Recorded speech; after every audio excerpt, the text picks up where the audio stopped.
welcome everyone to the Digital Signage Works podcast. I'm Martin Lindsley.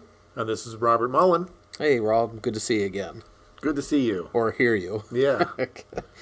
So this week we're going to be talking about why nobody wants to use digital signage. What, And no episode number? I was just getting ready to say, Man, you're jumpy today. Must be all that shoveling you've done. Yeah, and the coffee. Oh, and the coffee. Shoveling snow. Yes. From the 2016 blizzard here in Hagerstown, Maryland. You all dug out yet? Yep. Awesome. I'm here, aren't I?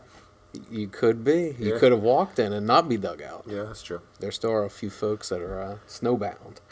But I appreciate your candor. Well, thanks. We got to get those kids back in school, though. Yeah, I don't know. I like driving to work without the school bus. Well, I don't know. Just kids running around. It's bad for America. Well, we could have some digital signage to direct them back to school. Yeah, How's that okay. sound? That's a good segue. Yeah, you like that? Yeah. I worked on that. So why does nobody really want to use digital signage? Now, we should clarify that. There's a big difference between having digital signage, wanting digital signage, and actually using digital signage. So first of all, who wants to have digital signage, Rob? What are some industries, or why would anybody want digital signage to begin with? Well, I'm going to throw you for a loop right off the bat. I was speaking with a client just today who told me that even the buying process for digital signage was a big pain. Just having all the stuff that they have to learn in order to even buy it was actually a hindrance to him wanting to buy more stuff, just because they have to stop, they have to learn, they have to know where the screens are going to go, and work with committees and convince people that's the right thing to do. So, right off the bat, it's a difficult thing to even get started doing. I thought you were going to say because they were talking to you. No, that wasn't it? No, well, who knows? Just in case they're listening, that wasn't it, right? Right. Okay. So yeah, that is something to consider. There's just so many things to learn right out of the gate, and we have a nice, I think it was episode 1, right, where we talked about what actually is digital signage, cover some of those basics. Right. That way. Right. So we did. all right, so let's go back again to then who wants it though. I mean, obviously they are calling you because they feel a need for digital signage. So why? Well, yeah, they have digital signage already, but having digital signage is great because you are able to automate your communications with your staff, especially in a manufacturing setting. If you have information that's in a database, we've covered this before, you're able to liberate that information and automatically put it out there onto screens. Okay, yeah, so there's so many practical uses for digital signage. So, people realize it's out there and they have to kind of find their way through it. But it is a pain. Having it installed and having it up and running is where you want to be. But the in-between process of where do you put the screens, what is your content going to look like, what type of content do you want, that's a lot of deciding you have to do. A lot of decisions have to be made, and a lot of people have to be convinced that's the right thing to do. It reminds me of the diet I'm on now. I open the fridge and there's stuff that I'd like to have, but then I know I have to, if I want to eat healthy, I've got to get out the vegetables, slice them up, maybe put them in a sandwich and all that. And the end result is give me a Hot Pocket. Right. Because there's just too much work involved in between. Well, that's true. That's very interesting you should say that, because that's a decision that a lot of our clients actually make, is they go for the Hot Pocket version of digital signage, which is probably just a screen with a computer that they happen to have laying around. It's a debate on its own. Yes. Anyway, they just go for a homemade version, or they just go to Sam's Club or something and get a screen with a thumb drive that they can plug in. So that's your Hot Pocket version. But the system that's going to be good for you is a system that will be fully integrated into a network, something that can be automated, something you can you can operate from a remote location and can schedule. Yeah, so in order for it to be able to do those things, one of the first roadblocks is having to get the IT department involved. Why could digital signage be kind of a little bit of a hassle for IT? Well, IT is a logical choice to have look at it, or at least that's what a lot of people like to say to themselves. Quite often, the IT department has this dumped into their lap. So the people who are making the decision say, okay, let's have digital signage. This is going to be a great thing. The sales people at the digital signage company did a great job at convincing us that we should have this, and we've done our own research, and we see that it's going to be a great idea. It's going to help communicate information to our employees. It's going to help improve morale. It's going to make us look great to clients because we're going to be modern and 21st century looking. And because it is a computery kind of thing, people just give it right over to IT and expect them to have to do everything. And there's some stuff that IT will have to do, but quite often IT just has this thrust upon them. Right. So, and from working in IT and having some dealings in that realm, and also dealing with other organizations and their IT departments, a lot of times, they feel, like you said, it's kind of been thrust on them. Now they have this system that they have to try to manage or integrate. And, there's so many different things already on their network. And now you've got digital signage that has to go on the network. That means, IP addresses have to be set up, permissions. It can be this whole world of pain if they're unprepared for it. And so sometimes, like you said, HR department or somebody else will be all gung-ho about digital signage. They might even buy it. Then they go to the IT department and they're like, whoa, pump the brakes. This is a little intense and I don't have time right now, or other issues. So really in just managing that off the start to kind of keep everybody's expectations where they need to be and get input from the IT department, that's very important because obviously digital signage is technology. Right. So then what about the end user though? Let's say, the HR department or the big boss is able to get digital signage purchased, and now a lot of times the IT department aren't the ones who are going to use it. They're the ones who have to install it and make sure that it runs or connects.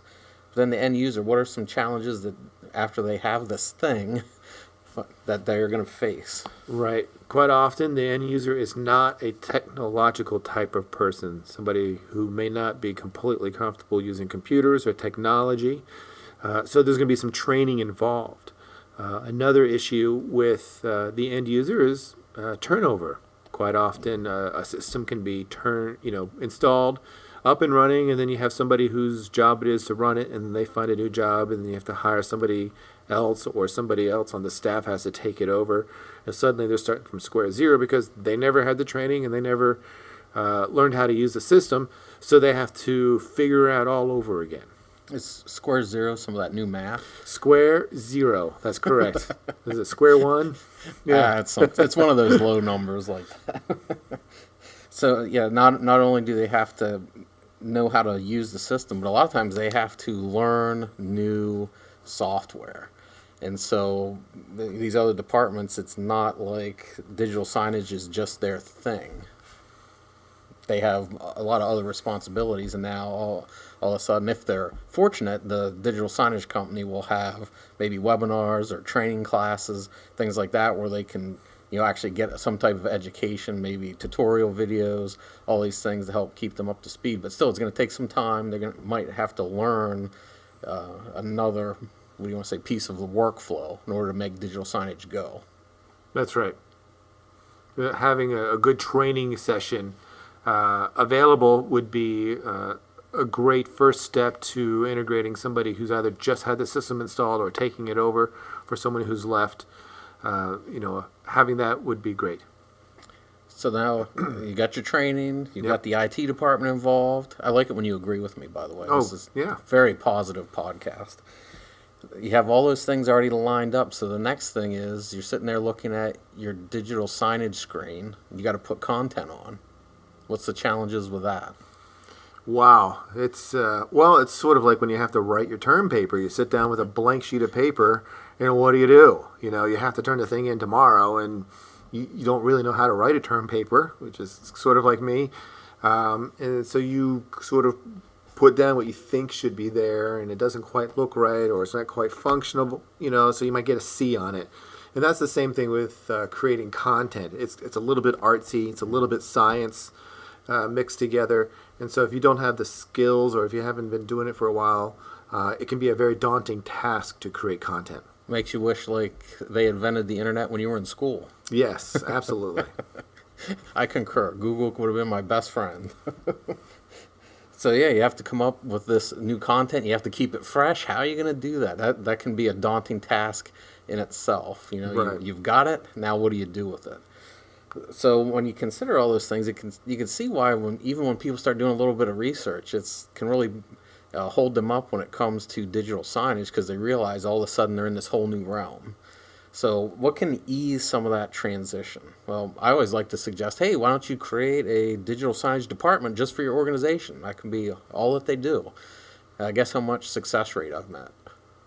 Quite a bit, I imagine, there. Martin? Wow, very facetiously said. That Yes. would be a big zero. Right. Nobody has the resources for that. And again, digital signage at this point, because it involves so many departments, that it really is hard to fall under one umbrella. So if we can't create a digital signage department, we can't have 5 people allocated just to update content on the screens, manage the systems. What's the next best thing? Well, having at least one point person be in charge of the digital signage is great.